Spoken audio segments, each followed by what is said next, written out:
श्री स्वामी समर्थ. श्री स्वामी चरित्र सारामृत अध्याय 6. श्री गणेशाय नमः. धरकर शिशु का हाथ, पंडित लिखवाता अक्षर उससे, वैसे यह चरित्रामृत स्वामी समर्थ ही कहलवाते. गताध्याय के अंत में चोड़ा पाने की विनती स्वामी से, कृपा करके मुझ पर बड़ौदा आप चलो. यह भाषण सुनकर स्वामी बोले हंसकर, मल्हार राव के मन में नहीं भाव हमारे लिए, इसलिए उस नगर में उचित नहीं जाना. अक्कलकोट नगर रुचि हमें रहने में. यह यत्न फिजूल गया. तात्या का मन चिंतित हुआ. जिस कार्य के लिए मैं आया वह सिद्ध नहीं हुआ तो भी कोशिश करके देखना. यह विचार मन में करके फिर तात्या ने क्या किया, अनुष्ठान आरंभ किया. भक्ति नहीं अंतर मन में, ढोंगी लगा साधना में.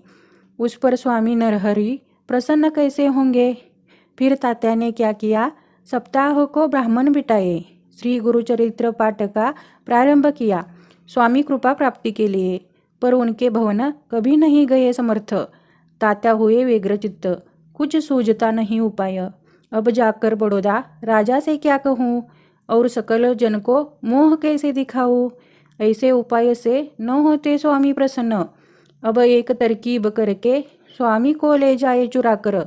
किसी एक दिन उचित समय देख कर स्वामी को पालकी में बिठाकर तात्या साहेब निकले.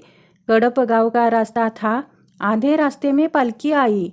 अंतरमयी स्वामी को यह बात ज्ञात हुई. पालकी से उतरे, अक्कलकोट वापस आए.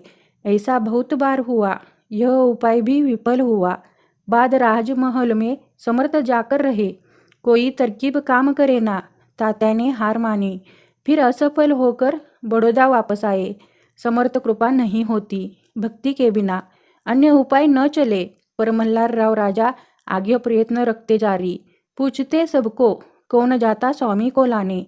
तब मराठा उमराव, उसका नाम यशवंतराव, राजकीय कार्य का लोभ, सामने वह आया. वह अक्कलकोट में आए. स्वामी महाराज के दर्शन किए. वस्त्र अलंकार भरी सुवर्ण थाली रखी स्वामी के सामने. वह देखकर समर्थ को अचानक क्रोध आया.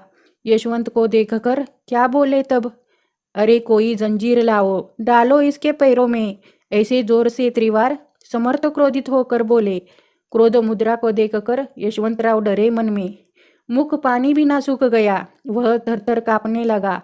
बाद में थोड़े ही दिनों में आज्ञा आई यशवंत को, उस कार्य को छोड़कर सत्वर आओ बड़ौदा.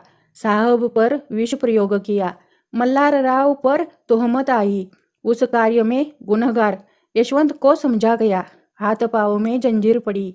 स्वामी वचन की प्रचिति आई. अघटित लीला दर्शाई. सर्वत्र ख्याति हुई. इति श्री स्वामी चरित्र सारामृत. विविध कथा सम्मत. श्रवण करे सदा भक्त. षष्ठोध्याय रुचिपूर्णयः.